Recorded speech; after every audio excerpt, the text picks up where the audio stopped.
The views and opinions expressed on this program do not reflect the company, owners, management, staff, clients, or partners.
It's Monday, the 27th day of January 2025. Welcome to Bermuda's Daily Talk Show. It's the Daily Hour brought to you by the BAC Group of Companies, Medical Wells Lindos, and People's Pharmacy. I'm Jamal Hartman, and Maya Palacio will be with us in a bit to bring the latest in the news break brought to you by People's. Happy Monday to you all. How's everyone feeling today? How is everyone feeling today? How's everybody feeling? It's Monday. We've made it to another Monday. It's lovely to see you all. It's lovely to see you all. A long weekend, hopefully, well, not long in terms of a holiday, but, time off from me. You got time off from me. But how are you doing? How's everyone feeling about a new, week, traditional work week? Is everyone ready to go? Are you tired? Did everyone get enough rest, enough time to, rejuvenate and restore and, get on their feet? How are you feeling? I'm going to be addressing a few things in a couple of minutes. So you might want to do me a favor, do yourselves a favor. You might want to share this link, because I think Bermudians, especially the electorate, might want to hear what I have to say in a few. So share the link, like, love, follow, subscribe, whatever makes you comfortable. Do that. I forgot to wash my dishes yesterday, so I don't have my daily hour mug. Forgive me. But David Michael Wilson says, magnificent Monday all, making it a meaningful one. Hadley Swan says she's feeling sleepy. And that's fair.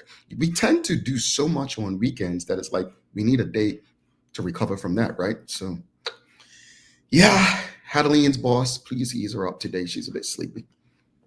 Suzanne Ingham says, awesome Monday, Jamal and Maya. It's definitely Monday. Lovely to see us, Jamal. You can see us. Yes, I can see you. You know what? I think it was Suzanne Ingham last week asked, can she get a joke a week? And I absolutely forgot the joke. So I will get on that to make sure I get you at least one joke a week. Carol Griffith says she's feeling cold today. Yeah, it's that time of year, unfortunately. But warmer days ahead. Warmer days are ahead.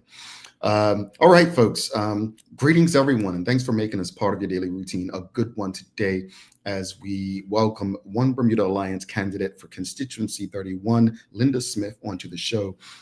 Don't forget to subscribe on our website, follow us on all of our social media channels to stay up to date with all that we have going on. Help us grow beyond the mic as we do our part to continue to improve our community. All right, so a lot has happened. Obviously, last week, I didn't address quite a few things.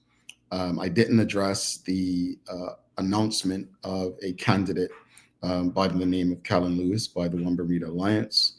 I haven't addressed the announcements made by the Bermuda Progressive Labor Party. I haven't addressed the political rumors that are going on. I ask you all to do me a favor when it comes to the Daily Hour, and that is to hold me accountable. I'm not perfect like you, and I think if you're able to hold me accountable, this show is able to accomplish what it's intended to do. So I want to say this to everyone this morning. I want to say this to everyone this morning. Let me just get my mic up and make sure that you can hear me. Can you all hear me? Can you hear me clearly this morning? Yeah? Okay. So I want to say this. I understand that politics can bring out the absolute worst of us. But I also would like us to keep the human element in sight. There must be rules for us as humans to do better and treat one another with a level of respect that we'd want young people to adhere to. Over the last 2 weeks, I've had to take accountability for my words and behavior on this show. So it's not my goal nor my job to tell anyone, as I've stated, who to vote for or who to vote against. But I'll continue to share my perspectives on the politics and the election as I see fit. As I stated, like you, I'm not perfect. And, I rely not only on my colleagues on this show, but all of you to ensure that I hold true to my words with my actions. So I guess the favor I'm asking everyone is to show a bit of compassion to those impacted by decisions that are being made throughout this election season. See, at the end of the day, if you decide to vote, no one but you knows where you'll place your X. It's on each and every one of us to do what we believe is going to be best for our country going forward. So please, above anything else, just show love, compassion, empathy. And proceed by giving grace where it may be needed. And I hope that everyone can just digest and give each other an opportunity to understand one thing. Once this election is over, most of us will still have bills to pay, jobs to do, and lives to live. As I said to Bermuda Progressive Labor Party minister last week, maybe I can go over the top sometimes. I don't like how people govern on either side. But I'm not here to tell you to do as I do. You love your country. I know you do. That's why we have these conversations regularly. You love your country. You want what's best for your country. I do too. We differ in how we go about addressing it. And though we differ, I believe all of us have within us the human decency to do better and be better for ourselves and for each other. We've got to do better. What we've witnessed over this weekend is absolutely disgusting. I say on this show all the time, I'm not here to tell people how to feel. I can't.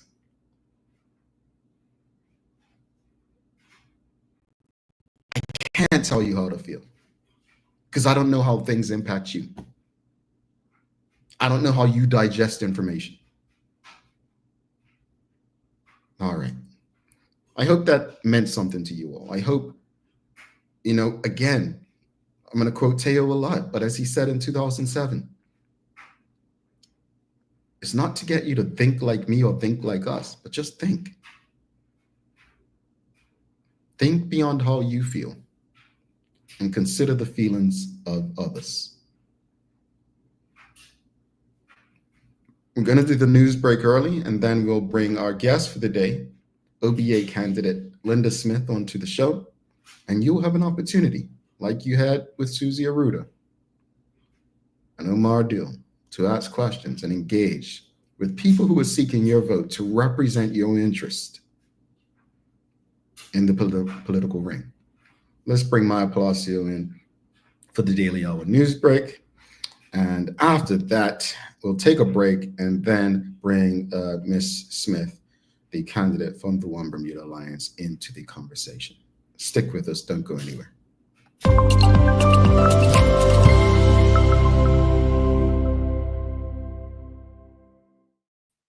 Good morning. Good morning. Greetings, MP. How are ya? It's been a long weekend, I feel. It's been a long weekend. You know, I said that earlier, and then I corrected, saying not long weekend is an extra day, but because there's so much that's going on, you know. Mm-hmm. I feel like it's been so long since we've done the show sometimes, and you know, I know people think I'm joking when I say I love Mondays, but I do love Mondays because we get to engage with a lot more information. It's the most watched day of this show, and there's always so much in the news break. You probably don't like Monday as much because you got to do more work than any other day, but we love it. We appreciate you, MP. Mondays are definitely when we have a lot of news that happens over the weekend. Sometimes it's great news. Sometimes it's not as great as we'd like it to be, and not things that I would definitely like to report, but it's what we have to know and keep an eye on, especially in these terms of us in this upcoming general election. I think it's even more relevant to understand, like, not only what's happening in politics, but what is still continuously happening that shouldn't be overshadowed just because of all the news of the politics, whether it be things that are just crucial in everyday lives, or, you know, what's continuously happening. So, yeah. Yeah. Can I get, you know, I'm going to do this publicly. She don't like when I do this, but I got so many, and I shared it with our TDH team. I got so many people that reached out to me this weekend and said, man, Maya really started a trend. Yeah, didn't Maya used to do stuff like this? So I got to give Maya props, folks. You've seen some videos this weekend, and I'm going to give props to the politicians. I've seen MP Renee Ming.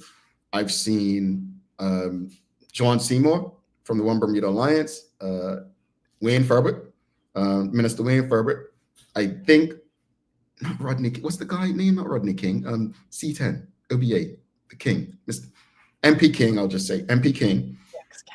I've seen him, but I give props to them because they have become content creators, and quite a couple of people, including Mr. Photogenic, reached out and said, man, that's what Maya used to do when they saw Renee Ming, MP Ming's video. And I was just like, yeah, man, you know, Maya did it with Curtis Dickinson. She did it with Dage Miners. You've done it with quite a few people, but how do you feel about people coming into this space? And because I mentioned last week, and I couldn't remember the name, where you did Ghosted by Government. Remember that? But do we expect them to keep it up, or is the election season? Like, are you happy to see them doing something that, like, you legit kind of started in Bermuda? Well, my first initial thought was like, finally, like, right. It's like one of those things that, like, we've been calling for a lot of things, the younger generation. And again, I think I said this to you privately, but I'm probably saying it publicly. I consider myself, like, I'm very much into media. I love the space. I love understanding it and where it's going, where it's reaching. I'm actually reading this new book that is like, it's got me tapped in. But basically just seeing this, what we can call it a trend, as now in Bermuda, even though it's been trends in many other countries, but now we're seeing our politicians start to take hold of social media and what it can actually be beneficial for, and with the audiences that's there. So I say that people who are going there now, starting to realize that they shouldn't be as comfortable as they are before without having it, because not stepping into a space because you feel like maybe you already had the votes, or it does not matter, or you don't need to reach this audience. To me, it just sounds like you're very comfortable and you're sure you're going to win, versus not really trying to see what the other aspects are where you can reach these people. So it's refreshing. It's nice to see that they're there, because even if you feel like you're not reaching anyone, if you feel like your numbers are low, like, oh, I'm only getting 3 likes, I'm only getting 5, like, this doesn't even work. No one's even watching. Trust me, your views are higher. Trust me, people are still watching. They might not be liking or sharing or interacting, but they're watching. They might be screenshotting. Like, you don't know what people are actually doing behind the scenes of it, because sometimes these algorithms, these numbers don't really tell us everything that's happening. And sometimes even these platforms will hide stuff for a while until you're gone, and come back and they'll show it. It's a numbers game. It's a algorithm thing. It's a lot going on behind the scenes of it all. So seeing people step out, And seeing them on these platforms, to me, is a positive thing, because the same way that they have their own platform, we as citizens or people, we can build our own too and make our voices heard in these arenas that they have to pay attention to as well. So, but you know what else? There a lot of people are starting to send them around in WhatsApp. So it's not even just the views that they'll get on social media, right? And I just want to know from the audience, have you seen any of the individual content created by different people running for election in Bermuda? Like, I wonder what the public thinks about that. Yeah. And honestly, don't get discouraged for any like independent or party person, whatever, like trying to do it and not really sure. Don't get discouraged about the numbers. People are still looking. Like, and if they aren't right now, they need to find a way to find you, and you need to have something there when they do. Hey, even if it's bad, put it out, because Mr. Photogenic, man, he is entertaining me. So give us something. Give us something. I mean, you all are giving Mr. Photogenic work between now and February 18th. We appreciate that. We appreciate it. Yeah. For sure. All right, so let's get into the news this morning. So good morning, everyone. This is your daily hour news break brought to you by the great people at People's Pharmacy. So starting off our news, as we typically do, we're going to go over the police activity that happened over the weekend. Here we go. A 59-year-old man died over the weekend. In the morning of Saturday, January the 25th, police received a report of a body found in the water off Caroline Bay Marina Morgan's Point, Sands Parish. Upon arrival, the lifeless body of a male was seen in the water at the edge of a rocky outcrop a short distance from the dock. An on-call doctor attended and confirmed the death of the male, a 59-year-old Bermudian national. They are asking that any such residents or anyone who lives near the water in Caroline Bay area and may have any information on this matter to please call the main police number at 295-0011. Also, in regards to the investigation, police say that they are aware of an image of this scene being circulated on social media and ask that you be considerate of the family of the deceased and not share that image on should you receive it. In other news, we continue to hear reports of serious road collisions. In the latest, which occurred shortly before 10 p.m. on Friday, January the 24th, police and other first responders attended a serious road traffic collision near the junction of Cobbs Hill and the railway trail in Paget. Initial information is that the collision involved a single vehicle, a motorcycle. The male motorcycle rider was said to be breathing but unresponsive. He was transported to the hospital by ambulance for treatment of his injuries. At last check, he was alert and responding, but continued to receive treatment at the hospital. Meanwhile, a large quantity of suspected drugs was seized on Friday, January the 17th, with a street value of $5 million. As of January the 24th, no arrests have been made in connection with this seizure. A police investigation has commenced, and the Bermuda Police Service would like to thank those members of the public for their assistance in alerting them to this suspected contraband. That's a lot of, what's it called? Contraband? $5 million worth. Wow. Wow. Did they say like what kind? They did not report as to what kind. We also don't know if there's been an arrest, but that was as of the 24th. So it's been a couple of days. So there could be a potential update on that coming soon. Wow. Okay. And I just want to send condolences to the first story on life lost in Bermuda. That's tragic. 59 is very young. As I get older, I realize how young that is. But no, sending love to the family and community of the victim. So. Indeed. And you're right about that statement. Like 59, it is very young. It is still such a young age. And I think about it, and because you see even Sir John Swan, 89, running for things like at his age. And then we unfortunately hear about me reporting about what was like 15-year-olds in the ICU or, tragic deaths. It's just, every age and every life is so vital and so important. And we got to realize that it's just a tragedy no matter what age. And we're all still so young in this life. All right. So moreover, we're going to go into switching our gears to political news. A former chairman of the Free Democratic Movement announced that he will be running as an independent candidate in the upcoming general election. Here we go. Rikai Bascom Emery is to stand in Paget East Constituency 22. In a Royal Gazette article, Emery said among the issues he is committed to addressing is the closure of the Gilbert Institute in Paget. He said even if he is not elected, he plans to work with parents of children attending the school. Now, you may recall, with all the moving parts of the signature schools and the end to middle schools, the government announced last year that the school, Gilbert Institute, will close its doors in June as part of its education reform. While Mr. Bascom Emery said the goal is to try to keep it open, but even if not elected, he's going to try to do something to work with them. He told the Gazette that other issues he plans to address in Paget East are trash collection, prices on selected goods, employment opportunities, and solutions to reduce antisocial behavior, all provided through businesses in the community. You know, people continue to reach out to me privately and ask my opinion on certain things. And I'm just like, maybe if you tuned into the Daily Hour, you'd hear me, because I'm not interested in repeating myself. And if you can't watch live, you can go back and watch. But I'll say this much. Please don't ask me my thoughts on independent candidates and then say, oh, it's a John Swan movement or party. I've made it very clear. You know, Maya did a story last week, and I'm not going to change my opinion. Yes, they may be, you know, a group, as, you know, you see Sir John in the press conferences, the videos.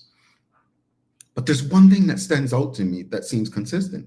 There's no party whip, meaning we've seen it happen with my cases in particular, where a Nundy Davis Outerbridge, whatever her name was at the time, oh, you're writing with us about conscription, and then you vote party line.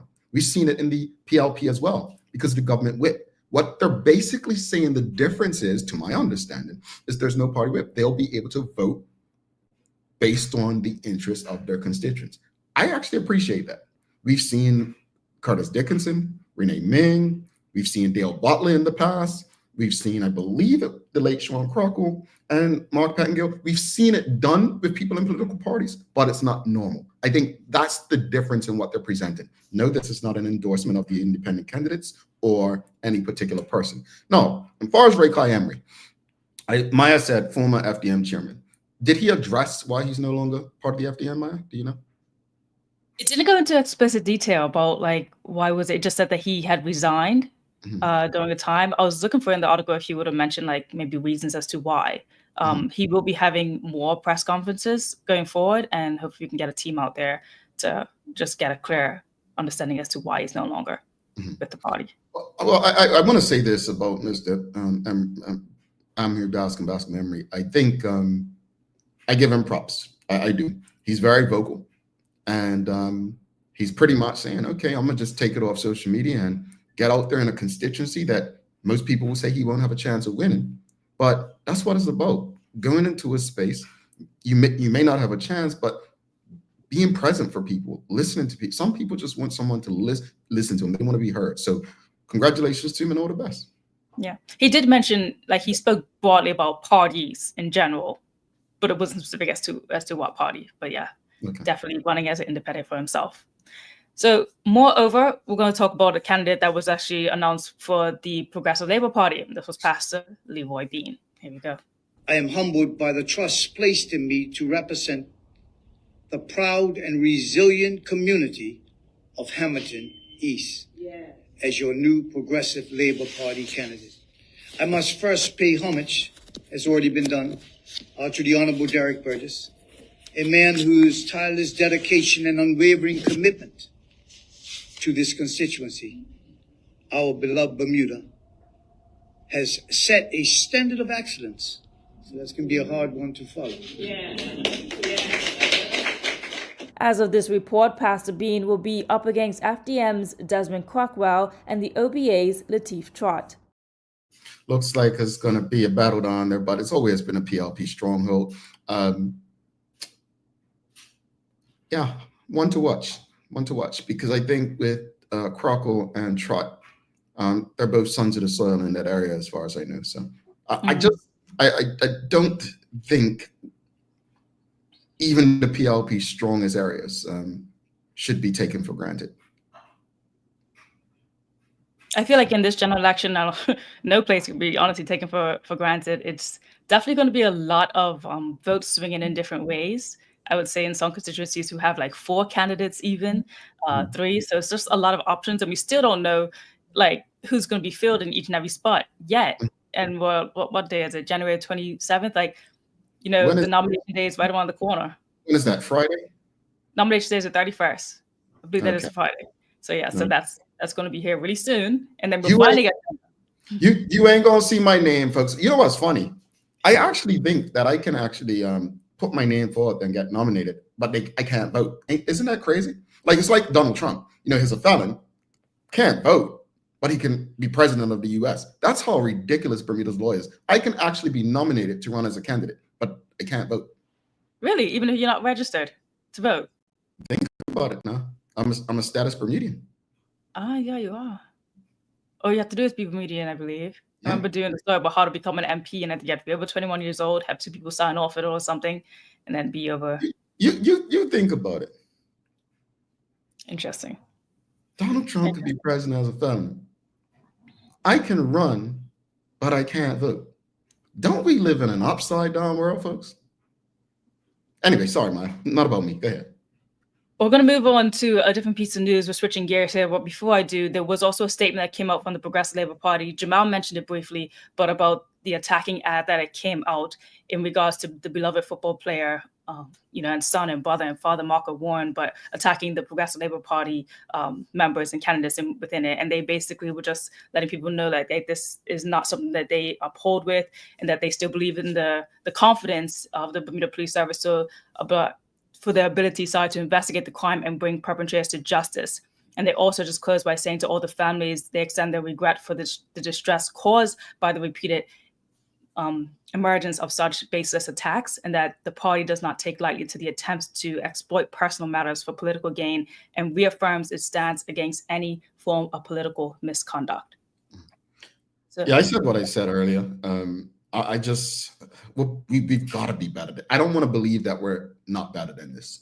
And this goes from the telling victims' family how to feel to using others' tragedies and pain for political gain. We've got to be better. I want to believe we're better than that as a small community. We've got to be. This election period, I will say now, is going to be a very huge shift to the future general elections or any other election when it comes to the form of media used and played out for either political gain or political reference. I think this is going to be quite a pivotal moment right here in Bermuda in the form of how we're using it. I think people, you all like a little Jamal Hartman rant on this show and the like, but one thing that you're not going to get out of me is this kind of gutter politics discussion like that. I don't see how it's helpful. For me, whatever I say or do, or anyone on this show for that matter, it should be helpful. That's why we exist. Like, conversations with different politicians, different people, they have to be helpful. If we're not helping, what's the point? I know Wendy Williams was great at what she did. This isn't Wendy Williams. Love her. This is a community space where we're having community conversations. And that's what I want to expand into our community. We can be better. We've got to be better. And I'll say this all the time. I used to listen to the House of Assembly every Friday. I stopped about 2-3 years ago. And the reason for it is I did not like the behavior of adults who are responsible for legislation and policies. Children are listening. Children are watching. I have to consider that when I say things, the amount of times Maya and Larry get on me about my language on this show. Yeah, I push back at them, but they're not wrong. We've got to do better. And if it has to start with me, so be it. That's why I asked you all at the beginning of this show. It's not just up to you, Maya, myself. We all have to hold one another accountable. Call it out. If you love someone, stop letting them do what you know is not right. Most of us know better. I'm sorry, Maya. That's okay. I'm going to try to close out with this last story before we get our guests in. But talking about schools, as well, the Independent Wakai brought up schools, and we haven't really discussed, what's new and what's coming to practice with, the reform, as so much things are going on right now with the election. But one thing I want to mention was back in 2022 when we had a conversation on the show with Kavina Loray, and she is a holistic sex educator. And I recently saw a story that in France, they are updating their sex education by introducing gender equality and consent education for young children. As you can see here on their platform, that was put out by a news outlet that I like to read. And basically it's just talking about how they're starting the next school year and they'll be implementing programs to like just be teaching better about it, to avoid things, or to get into the crucial things about combating sexual like assault and violence and discrimination. The program details on the side saying that they're starting at age 4, 13, 14 to 16, going up and up and up in different levels of how they're going to educate it. So we know now in Bermuda from like talks from 2022 and now is that we don't really have much of a sex education like implemented into the schools. And when Kavina Loray came on board the show and was talking about it, first thing that she wanted to get people to understand was about the appropriate types of, talks about sex education that we should be implementing, and not to frighten, parents or teachers or people off from just the term and the use of the language of sex education. So just going to bring it back for your attention as to what she said. We tend to understand in almost every topic that things have to be age appropriate. But when it comes to sex education, a lot of times people start to freak out and they're like, we can't teach these kids about sex. It's inappropriate. You're grooming our kids. And, I've heard it all. But realistically, the first and most important thing is to start early. And that does not mean introducing them to topics that they're not ready for. So y'all better hope Donald Trump didn't see that. So just going to further on, we saw the age that I presented that France would be implementing. And this is kind of what she was talking about, just to help break it down a little bit as to like the steps that you would take. And I think a lot of people who see it will like agree and feel like very less stressed about the conversations that you take at a young age when it comes to children and just protecting them from, the world. So here are the steps by age. When they're about 3 to 6, and I know, don't freak out. When they're about 3 to 6, you want to start teaching them about the proper names of body parts, what is safe touch and what is not safe touch. So teach them what is okay and what is not okay. You can use dolls and things of that nature to demonstrate. And then boundaries. So from 6 to 11, you want to expand on the topics that you've taught them already. So you're continuing to teach them about their body and boundaries and consent, but you want to start talking to them about puberty and hygiene. And hygiene often gets left out of the sex education conversation, but that is an important part of sex education. And as you can see, we're up to 11 years old and it's not that scary. So around 11 to 14, you're going to start teaching them about sex, contraception, safety, STIs, and stuff like that in a way that is age appropriate for them. You could definitely go back in our show to watch the entire conversation. If I recall, a lot of people found it very enlightening. I did reach out to Kamina to see like what steps have been made. I know she has been wanting to try to implement this into next levels when it comes to in Bermuda and sex education in the schools. So looking forward to getting a response from her to see like where she's at on that journey. All righty. How's the weather looking? Today, the weather is looking like it's going to be a shower or two. So sorry about that, everyone. Early showers developing, but sunny spells should be coming up a little bit later. Even though it says we got a high of 65, expect it to be very breezy. It's going to be light breeze, I said, not too strong, but it might get up to moderate. So just be mindful of that and just make sure you get, your gloves when you're on that bike. All righty. Thanks so much for that, Maya. It's chocolate cake day. Yeah, chocolate cake day. I was never a fan of chocolate, but audience, do you like chocolate cake? Let us know while I just go through these comments. Dr. Smith says, we're not better. We haven't been better for a long time. Worse still since the advent of social media. What was that Maya Angelou quote? Well, that's why I said I hope we're better than this. My hope is that we are. But I can't disagree with the editor. I honestly can't. Amisha Fobler says, I think you need to be normally a resident.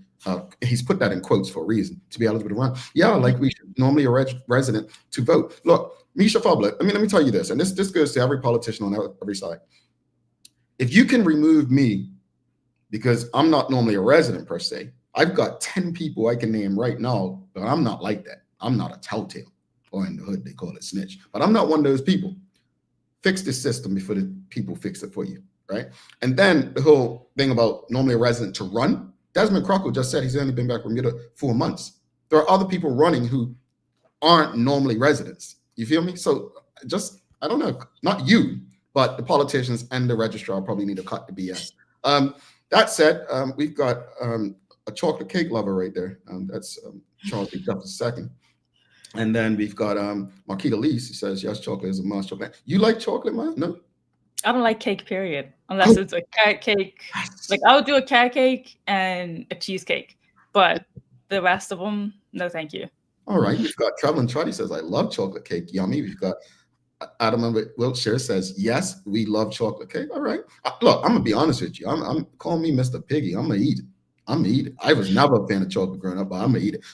You have a wonderful day. We're going to be talking. Are you going to tune into Miss Linda Smith? Of course. Yeah.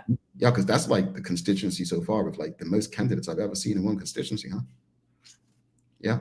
It's like in wrestling, they called it like a 4-way match. Like, so 4 people. It's going to be interesting. But it's going to be, that's going to be one everyone's going to look out for. Yeah. That one. Charles is questioning your existence because you don't eat cake. So, yeah. I don't know, Charles, ask my mama. Have a wonderful day, and Pete. Talk to you. Bye. All righty. My applause, folks. Don't go anywhere. Please do us a favor. We're going to take this quick break before we bring Linda Smith, candidate for the One Bermuda Alliance, Constituency 31 on. Do us a favor while we're at break.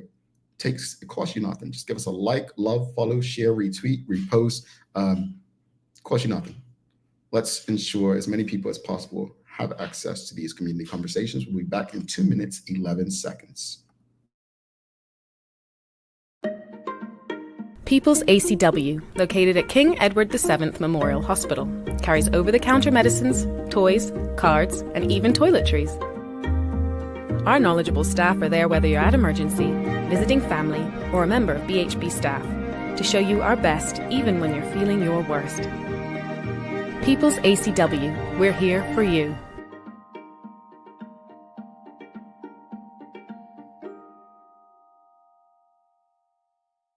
When it comes to footwear, we carry functional, comfortable, orthopedic and waterproof shoes.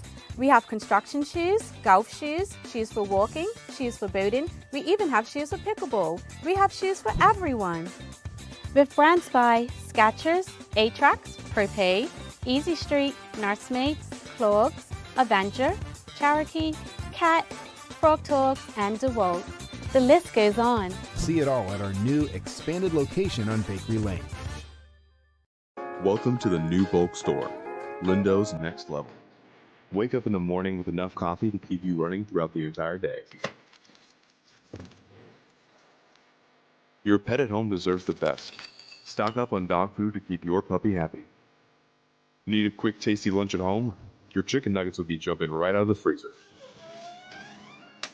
What's a movie night without popcorn? You can never have too much. Lindo's Next Level. Why go anyplace else? Unlock your business potential with BDC's General Microloan, offering up to $30,000 for Bermudian small and medium businesses. Whether it's for inventory, working capital, or equipment, we provide 100% guarantee on approved loans. Simple application, low interest rates, and fast processing. Apply today and make your business dream come true. Bermuda Trivia, the Black History Edition, is now available at stores throughout Bermuda. Visit bermudatrivia.com or email contact@bermudatrivia.com to learn more. Alrighty, welcome back to the big show. We've got myself, Jamal Hartman. It's the Daily Hour brought to you by the BAC Group of Companies, Medical House Lindos, and People's Pharmacy. Folks, do us a favor. Don't forget to subscribe on our website. And if you haven't already and you're on YouTube, make sure you subscribe to that page. If you're watching on Facebook, make sure you like us and follow. Sorry about that. I tried something. Whether you're on Twitter or X, whatever they call it these days, make sure you give us a like or follow on that platform. If you're on our website, again, subscribe. If you're on LinkedIn, feel free to subscribe, follow over there. Whatever platform you're tuned in on to watch this show, do us a favor. Make sure you stay engaged, all right? So do us a favor also, just help us grow beyond the mic as we do our part to continue to improve our community. Without further ado, let's bring in our guest for the day. We've got the first candidate from the One Bermuda Alliance joining us this election season. She is running in constituency 31, opposed by the incumbent Crystal Caesar of the Bermuda Progressive Labor Party and 2 independent candidates, Karen Hodgkinson as well as One Crockle. Let's give a warm TDH welcome to Linda Smith. Hello, greetings, happy Monday. How are you? I'm good. How are you? I'm good, thanks. I'm good. This is your first time speaking publicly during this election season? No, I've had a couple of interviews in the early part of the announcement. So my candidacy was announced at the end of August. So we had a couple of interviews then. But I think that's pretty well been it. So well, since the election's been called, I meant this election season. Okay. All right. Well, first off, thank you for doing this with us. I know it's early, but no time too early for people in politics or seeking office. That's right. But I just mentioned you're up against so many people. So you've got to do one thing for us before we jump into today's conversation. One, do you like chocolate cake? I love chocolate cake. Okay. I really love chocolate cake. Chocolate cake and cheesecake are my two favorite things. All right. Chocolate cake and cheesecake. We have a fan in the house, folks. There you go. All right. The other thing you have to do is let the audience know, who is Linda Smith? Tell us a bit about your background and what it is that you do. Okay. I'm obviously Bermudian. My roots come from the Portuguese community. It was my great-grandfather started Soares Grocery. So that kind of gives you an indication of sort of what the roots are and the background is. My personal background is I have a degree in journalism and political science from the University of North Carolina, Chapel Hill. I worked in the States in media for a while, and then I returned to Bermuda and worked at ZFB. And then when they amalgamated with ZBM, I worked with ZBM. After that, I went to Belco and I started their public relations department. And I was there for 10 years. And then after that, I went to ACE and I was deputy director of corporate communications there. And then I started my own business. And one of the highlights of my career was leading the public relations for the Smithsonian Folklife Festival, Bermuda's presentation in Washington, D.C. And that was a fabulous event. Brought all Bermudians from all walks of life. I think there were probably 100 of us showing off Bermuda in Washington, D.C. for 2 weeks. And it was absolutely brilliant. And it really spoke to, well, it was interesting. We are much nicer to each other when we're showing off Bermuda overseas than we are when we're back at home. So for anyone who was there, we still talk about it. You know, lifelong friendships were made there, and definitely one of the highlights. After that, I did some other work in my company, Linda Smith Associates. At that point, Ascendant Group, the parent of Belco, was going through a restructuring. I was asked whether I would like to come back and head up corporate communications. I did that. I then took on government relations as well. And I retired there in 2016 in the capacity of a senior vice president. And then I started my own business again. And I had numerous clients and contracts covering lots of infrastructure, finance, just government, all kinds of things. In 2020, in the pandemic, my husband and I were considering leaving Bermuda like so many other people are. And particularly, you know, having reached sort of getting close to reaching retirement age. Our daughter went to school overseas in the UK. She's our only daughter, and she is still there. She's working there and getting experience. We're concerned about, is there going to be any opportunities for her to come back to, as we see, you know, a real depletion across the board. Well, I want to stop you there because I want to have a conversation. I want to go back and forth. Okay, sure, absolutely. I think you earned a vote from someone in C31. Charles H. Jefferson II says she loves chocolate cake, so she gets my vote. C31. Oh, great. It's the little things, right? That is the little things, yeah. You have a fellow Tar Heel in the house. Okay. Yeah, Sheikah Rain. Oh, wow. For those who don't know, that's the school Michael Jordan went to. So yes. Yes. He was there when I was there, but I only ever saw him at a great distance. And my daughter actually thought when she was young, she actually was taking part in the Bermuda youth sports, and she loved basketball. And so the coach, who had to go away for a week, I was not in the room at the time, but he said, we need somebody to coach in the next week because I'll be away. And my daughter said, "Oh, my mother will do it. She went to school with Michael Jordan." I came out of the ladies' room to find that. I said, "No, that had nothing. I'm not qualified. I don't do it right." But yeah, everybody had a good laugh, particularly when they saw me. We're starting the rumor on this show today. OBA candidate knows Michael Jordan, folks. We'll start that rumor. No, that's not true. That's I don't know any better than you do. No, seriously, it's not true, folks, because we will have people clipping. It's not true. It's not true. But let's jump into the politics side. You have a fascinating background, journalism and especially responsible journalism, which I think you probably in the social media age look at in a very different way. Haven't had the experience where you did, but what inspired you to want to throw your hat in the political ring, and why with the One Bermuda Alliance? Okay, well, I'll just go back to considering leaving Bermuda and having that conversation with my husband. I wasn't thrilled about anything about leaving Bermuda, and neither was my husband, and we couldn't agree on anything.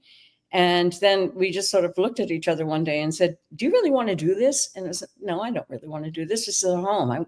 We want to stay here. And then it was the question of, okay, if we're going to stay here, what can we do, or what, to help make things better? And this idea that you're always looking for somebody who's going to step up, who's better than you, and fix all of this.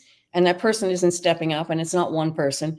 It's a number of people coming together of like minds who are committed to improvement and committed to put in the hard work. A friend of mine then said to me, well, what are you doing? And why don't you throw your name in? And so I went along to the OBA to see if I had the stomach for it. And I was really impressed with the OBA. I was impressed with the team. I was impressed with the diversity of the team, not only from Black, white, male, female, age, but also their acumen. So we have people in the team who are farmers, who are fishermen, who are from construction, who have a PhD in economics, just a variety of people that cover all the necessities you would need to really run a country. And I think we have a great, strong team. And the overarching value of that team is integrity and commitment to Bermuda over self. And I share those values. So I went to meetings and I participated. And then I was asked whether I would consider running, and I'm here. I just want to go back, and this wasn't part of one of the questions I was going to ask, but I'm pretty sure someone in the audience will ask. But you spoke about the team, the diversity, and the like. Right. We have to address the elephant in the room. The OBA just announced the candidacy of Kellen Lewis, who was convicted of a crime in which a life was lost. The family of the victim has voiced their displeasure. What are your thoughts on that situation? Well, I wasn't actually involved in that selection, and I really don't know the details behind how that came about, and I'll just leave that for the leadership to determine. I think that it's good to see a variety of people putting their names forward, but I certainly understand the sensitivities. Thank you for that. All right, so you've obviously, been the candidate choice for that constituency. I think you said September. What are you hearing from constituents as their top concerns right now? Well, there are two things. One, you're hearing it's the same concerns you're practically hearing from everybody. Things like cost of living, crumbling infrastructure, a failing education system, lack of maintenance on the roads and on the beaches and in the parks. But more specifically in C31, some of the issues that come up are things like the closing of Port Royal School and the uncertainty that it's creating with respect to where are some children going to go at the end of this school year. I've spoken to parents who are pooling resources with their wider family to put their children in private school because they feel that there's a lack of consistency with respect to the academic program. And those children who are coming out of primary school, they're at very tender ages. Those are, very malleable ages. And you want to make sure you get it right. You don't get a second chance at that. So that is a real concern. But many of the concerns are, across the board. There are concerns about rats. There are concerns about trash. There are concerns about crime. There are concerns about road safety and a lack thereof, not only because of the state of the roads, but also the way we have allowed people to behave themselves on the roads, which can feel almost kamikaze. I mean, it is just hugely upsetting that we are sitting here in second to last week of January. And so far, we've already lost a young woman on the road. And I think there are 2 or 3 people right now who are in ICU because of traffic accidents. That's unacceptable. And we can't accept that we're going to have a minimum, say, of 12 deaths on our roads every year, which we do, basically. We need to have more policing, and there needs to be more enforcement. So people have to be caught, and there have to be penalties and make people uncomfortable. Many, many years ago, if you were speeding beyond a certain speed, you'd be taken off the road for 3 months or 6 months or whatever it was. And that really is a deterrent, because that is hugely inconvenient. And it's not only inconvenient for you, it's inconvenient for your family who, you need to get the kids to school, you need to get the groceries, all of that. And, anybody who was taken off the road, most people who were taken off the road will tell you they remember it and, they didn't do that again, right? And so we need to there needs to be a deterrent. There needs to be enforcement, and then there needs to be deterrence. All right. Thank you for that. And I just want to say this to the audience. You have seen, since the election's been called, you've seen Susie Aruda, who's running as an independent on the show. You've seen Omar Dill, who was not yet named as a candidate, but said on that show that he would be running to represent the Free Democratic Movement. And today you see Linda Smith from the One Bermuda Alliance. Let me be very clear in this. Everyone has the same opportunity to come on this show if there's availability. No one, the same way how the by-election in October, we had the independent candidate, Cyree Bean. We had the Free Democratic Movement candidate, the Honorable Mark Bean, and we had the OBA candidate, Carl Neblett, who were all on this show. The invite was extended to the Bermuda Progressive Labor Party, where we had a date set for the candidate, Emily Gail Dill, as well. The PLP pulled out of that. If the PLP don't value this platform, that's fair. But I don't want anyone thinking that they don't have the same opportunity to come and engage with you on this platform as anyone else. This platform belongs to no political party, entity, or individual. So I just want to make that clear, that as you begin to see more candidates come on the show, the same invitation is extended to anyone seeking political office. All right. Now that I've gotten that out of the way, so there's no bias. Speaking of other candidates, I mentioned earlier that as of right now, I mean, we haven't had nomination day. It seems like you'll be up against Crystal Caesar, the incumbent from the Bermuda Progressive Labor Party, and 2 independent candidates, Karen Hodgkinson and Winnie Crockle. Just tell the audience, I mean, that's a 4-horse race. 4-person race. We're not horses here. What separates you from your opponents, and what do you need to do to win that seat to serve the constituents and people of Bermuda?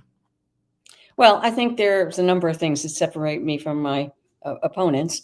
One is I'm running for the One Bermuda Alliance. So, that gives an indication of, where I'm coming from. Also, I have been out canvassing very heavily since I was announced in September. And I haven't obviously seen everybody, but I've seen many, many people, and I'm still continuing to canvass. And also my background and my experience and the reason that I'm running. So all those things are specific to me, and each candidate has things that are specific to them. And the electorate will decide, what they feel is important and resonates with them. So I respect everybody who's running, but it will be the voters that will make those choices. Indeed. And audience, if you have any questions or comments for Linda Smith, please send them through. We'll get through as many questions and comments as we can. You just mentioned it's up to the voters, but why do you believe the One Bermuda Alliance is the best group to lead Bermuda as a government in 2025? Because I think we have the best team. I think we have a diverse team of people, as I said earlier. The One Bermuda Alliance team looks like Bermuda, okay? And but also it's the acumen of the members of the team. So when you look in there, you see depth of experience, depth of skills, depth of life experiences that this team can bring forward that is broad and is appropriate for what needs to be done to run the country and to get us out of some of the problems that we're in right now. And I believe in the team. All righty. We've got a question from the audience. I'm just going to go to this real quickly. And again, I'll get through as many as possible. Traveling Trotty says, what are your views about education reform in Bermuda?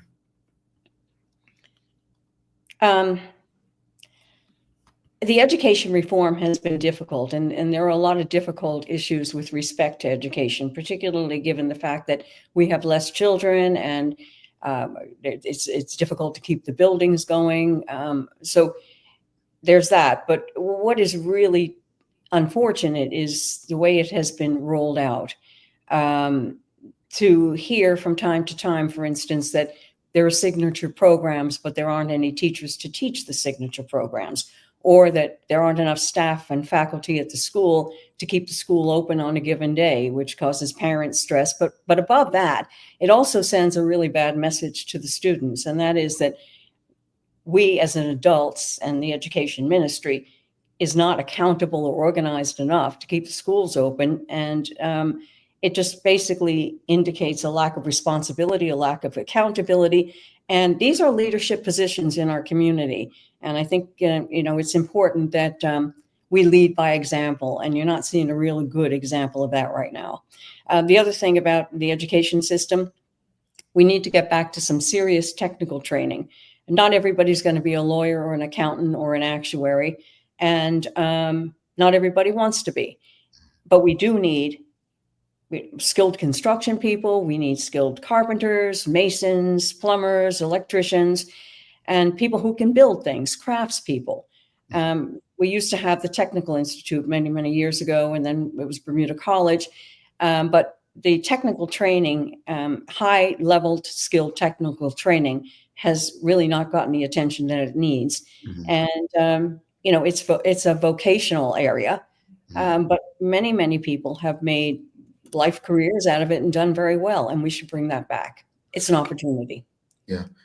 I know a conversation that the One Bermuda Alliance has been speaking about this for years, the Education Authority. Your thoughts on that? Okay. Yes, an independent education authority. And independent means that it's not being influenced by political pressure to do one thing or another. So it is manned or womaned with people who are professional educators, and they understand curriculum, and they understand key performance measures for both children and for faculty and for teachers and for schools. And there are key performance indicators that are tracked, and each school has a certain level of autonomy, and the school results get published so that people can see what the school, how it has performed during the course of a year. And that will certainly raise the standard and maybe even create some sort of a competition in terms of trying to bring up the quality of education in Bermuda, because it will be public and people will be aware of what schools are performing well and what aren't. And another big thing is that when you look at performance indicators for a school, good performance needs to go beyond, we passed so many children from one grade to the next.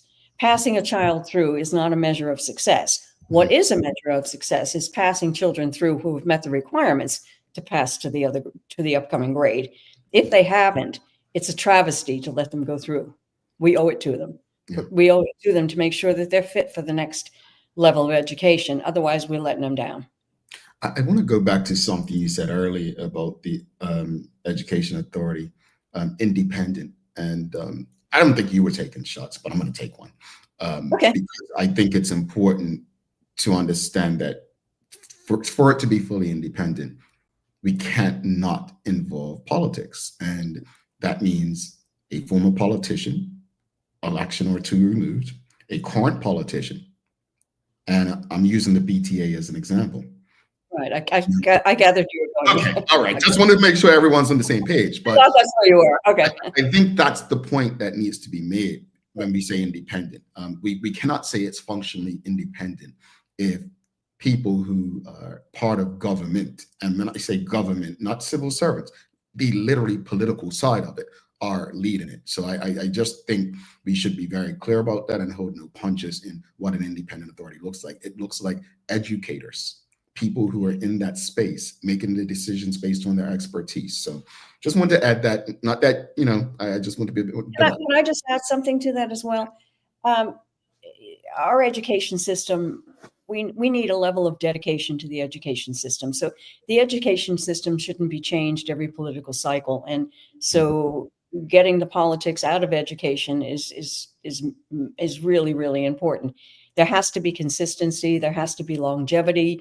Parents need to have a sense of, yes, their children will go through a process that will be a quality process that will prepare them for the jobs that this economy has to offer today, tomorrow, and into the future. But we can't chop and change it based on whims of, new political participants. We have to lock ourselves down to something that's going to be progressive and is going to have a track record of success. All right, thank you for that. We've got a few questions from the audience. Charles Chase Jefferson II, he says, with 3 candidates running against the incumbent, would Ms. Smith be open to having a conversation with the other 2 candidates before Friday to see if there's an opportunity to pool resources?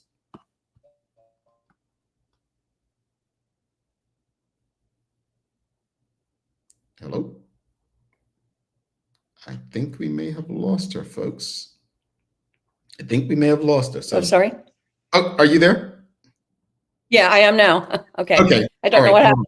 Okay. Yep. We had a question from Charles H. Jefferson II. He's asking, with 3 candidates running against the incumbent, would Mrs. Smith be open to having a conversation with the other 2 candidates before Friday to see if there's an opportunity to pool resources? I'm not quite sure what he means. I'm having a town hall meeting on Saturday, and I'm sharing that town hall meeting with constituency 30, Dwayne Robinson. So I'm not entirely sure what the conversation. If he could tell me more, I could answer that question. All right, no problem. We've got another question from Shamari Sky. He's asking, why did you choose the OBA over the PLP? Is it the political ideologies? OBA is center right and PLP center left. I actually think both parties are center. And I also feel that the OBA is more diverse, and therefore it looks like Bermuda. And I think we need to get past a lot of our racial issues and, or at least our political, tying our race to politics. And that's why I joined the OBA. Let's tie our participation to being Bermudian. All right. If you're unsuccessful at the polls, how do you intend to stay engaged politically? I'll continue to be involved with the OBA. I'll continue to be involved with the issues. I will continue to be around and about in the constituencies.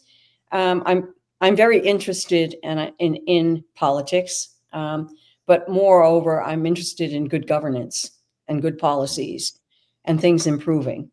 I live here. I intend to stay here, and this is my home. This is my community, my family, my friends, and I care deeply.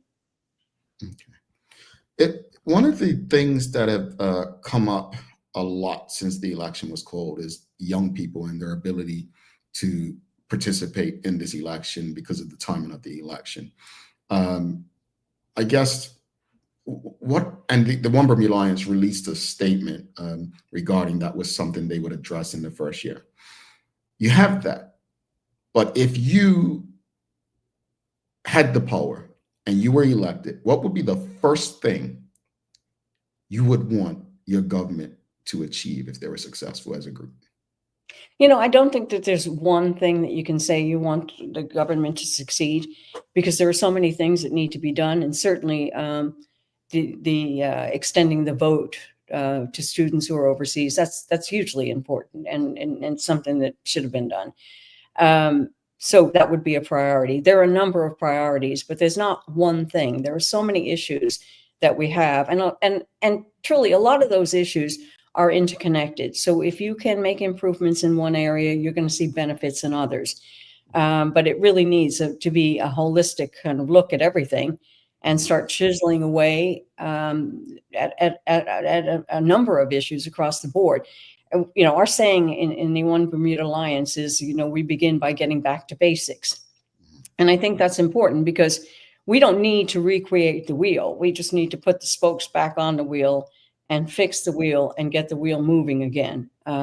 This isn't rocket science. We should be able to make a lot of changes pretty quickly. And like I said, when you make a change in one area because things are connected, you will see benefits in others. And part of that too is actually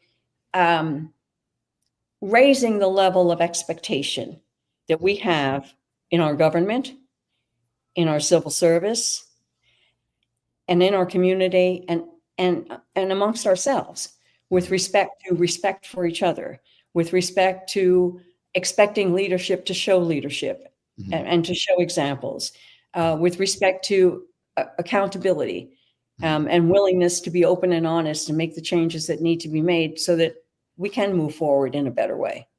Indeed. We've got a question, Dorian asking, why do you think more whites do not join the PLP? I don't know. I think it's an individual thing. And I explained to you why I joined the OBA versus the PLP. And that is because I am more comfortable with a more diverse group of people. Yeah, and Bermuda is not, Bermuda is multicultural. Bermuda is multiracial, and the OBA is that. And you don't see that so much on the side of the PLP. So I don't know that I would feel welcomed, although I have worked with PLP groups over a number of years and been very welcome. So, but I do like the diversity. I'm puzzled though by your response because, and I'm puzzled from this perspective that diversity for me is more diversity of thought. I've seen too many Black people be appointed to positions and they don't think like me. The tokenism kicks in, so it's like it's a Black face.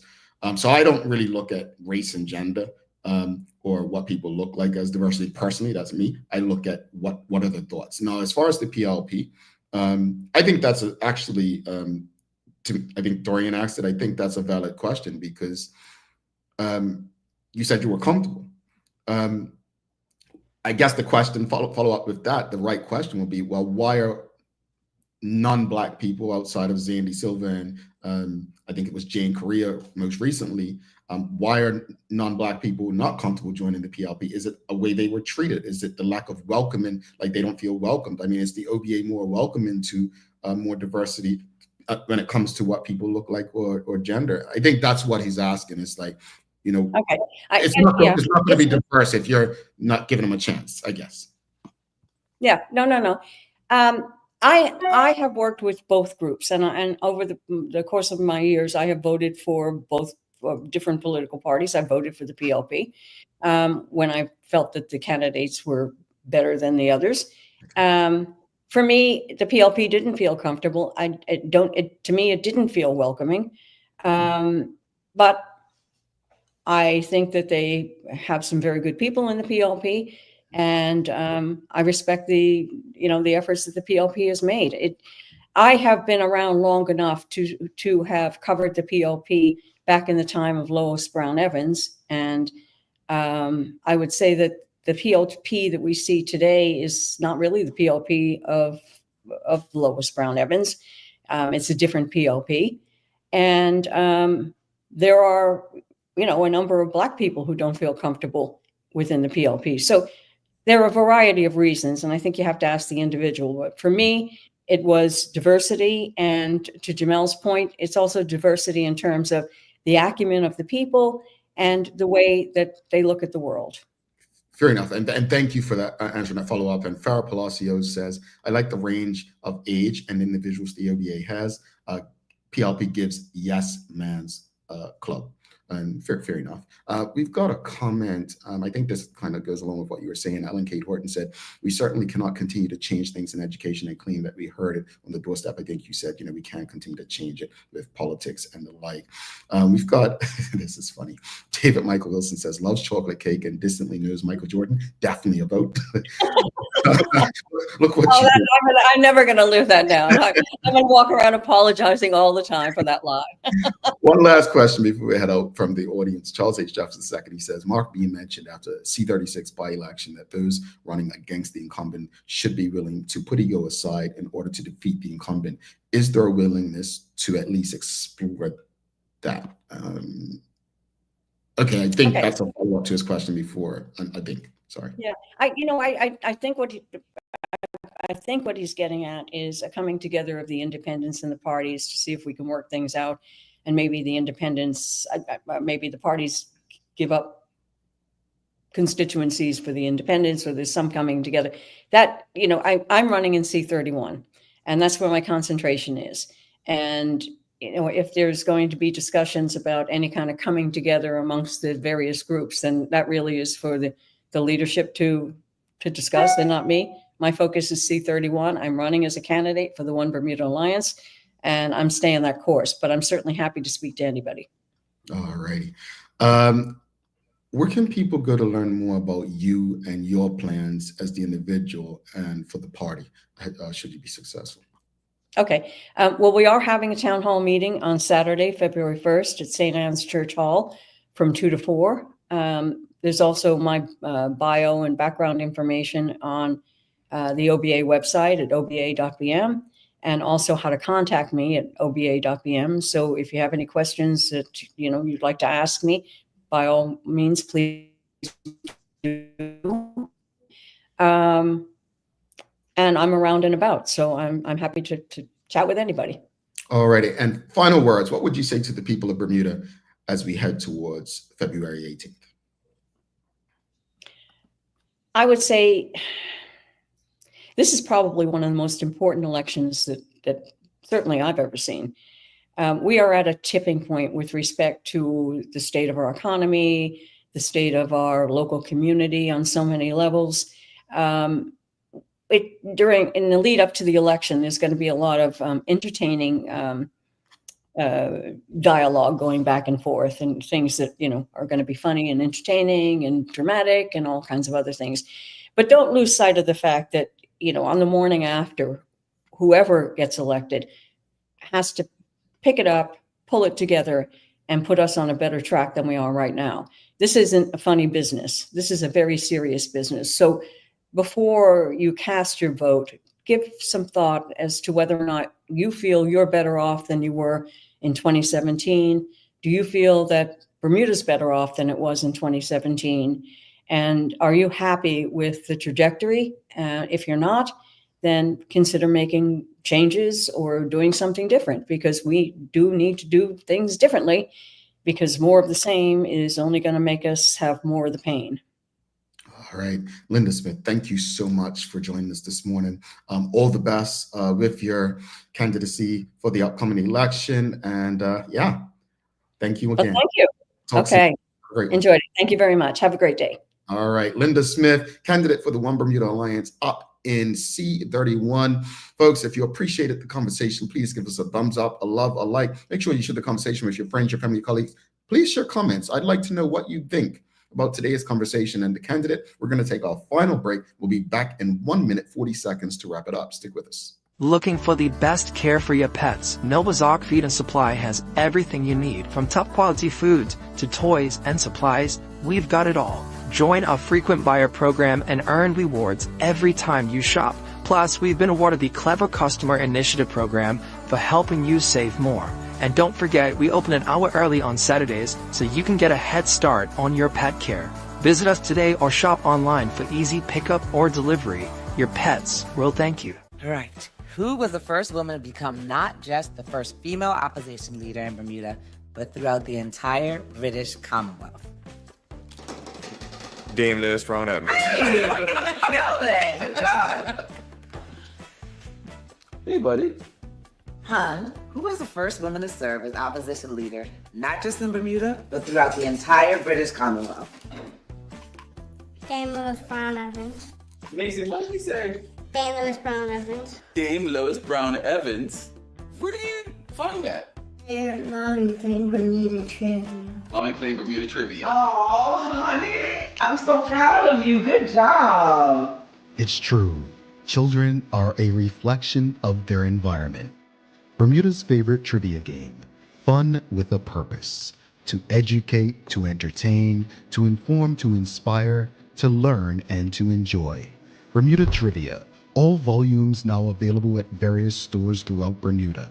Visit bermudatrivia.com to learn more and follow Bermuda Trivia on your favorite social media platforms. All right. Welcome back. Thanks again to Linda Smith, one Bermuda Alliance candidate for C31, for stopping by this morning. Again, folks, just want to let you know, all candidates and parties have an open invitation to come on this show between now and the general election date. Whether they choose to reach out or not is on them, not us. Want to make sure that's very clear. Our job is to have conversations, to facilitate dialogue between our live audience and the candidates that choose to take the option of appearing on the Daily Hour. Thanks again to Linda Smith and the One Bermuda Alliance for trusting our platform for the conversation this morning.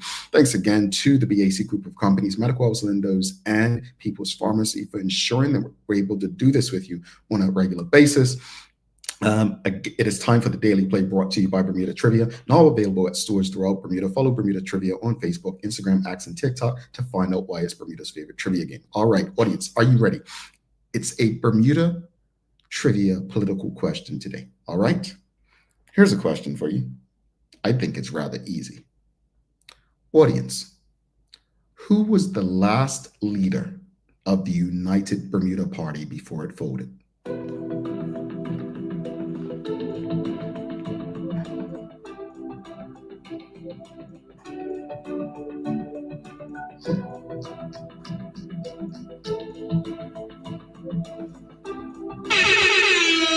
All righty. Everyone got it. We got Charles H. Duffs II. He said Kim Swan. Sheldon Fox said Kim Swan. NTS said Kim Swan. We got Shamari Sky, Kim Swan. We got Suzanne Ingham says, don't please be. Traveling Trotty said Craig. So she's not separating them. Traveling Trot is not separating the OBA and UBP. Dorian said Kim Swan. Ellen Kate Horton said Kim Swan. That's crazy, right? That the last leader of the United Bermuda Party is a sitting MP for the Bermuda Progressive Labor Party. Ain't that something? Well, things change, folks. Things change. But let's wrap it up. What are your final thoughts, audience, on today's show? We've got Farah Palacio. She said, I do like this candidate, even though I said I like even though I said I like OBA's diversity, I certainly don't like all of them. LOL. People should vote. People should vote people, not party. She seems like good people. There are some good people in some parties, but the leadership, I don't know if they should be benefiting from my vote. Charles H. Duffs II says, I wish Bermuda had election polls for each constituency so that we could see some sort of prediction of an election. I like that. Okay. I see your point, Charles. All right, audience.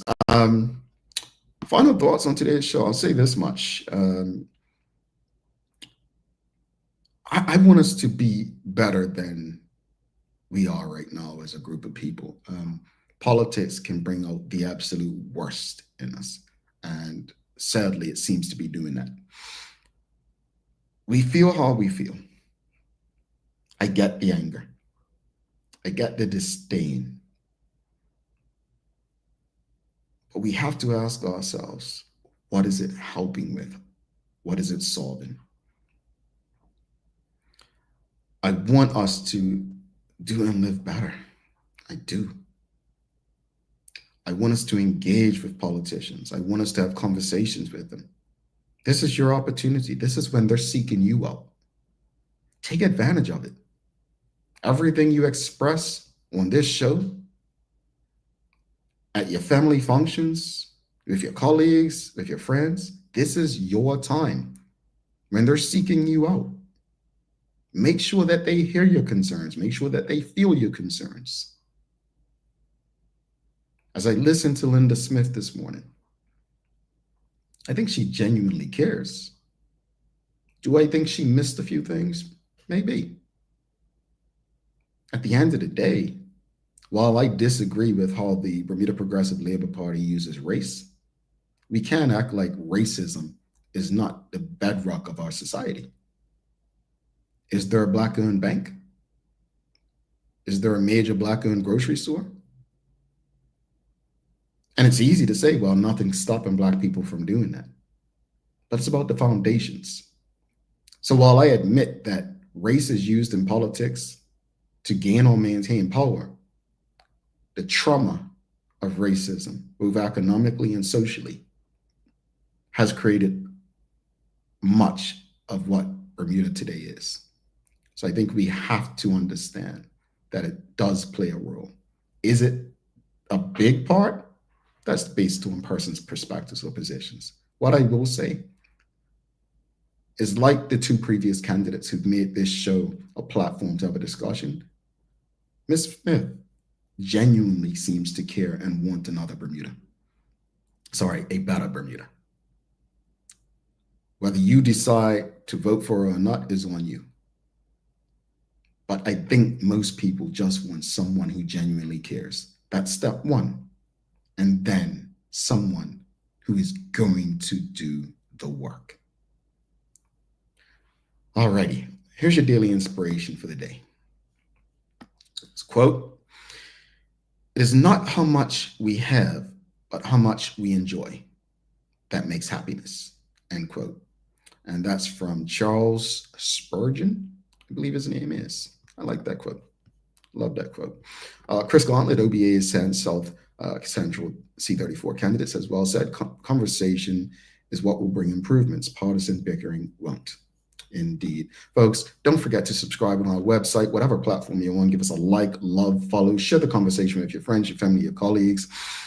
Don't forget to just stay up to date with all that we have going on.